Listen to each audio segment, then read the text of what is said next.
এজন্য আমারে সময় দেন, আমার উপর আর জুলুম করবেন। আজকে 3টা নিয়েছেন আপনারা জোর করি, কিন্তু একটাই পারি না। আমার যে শরীরের কন্ডিশন দেখতে পাচ্ছেন না, 3 বছর ওরা কি খাওয়িয়েছে আপনি জানেন?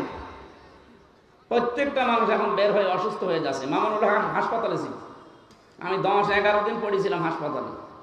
আমার সেন্সই ছিল না যে আমি আসি কিনা। এই অবস্থার পরও জোর করে নিয়ে আসেন, এসে কিছু একটু হলে আমারে বাঁশ দেওয়ার জন্য রেডি থাকেন না।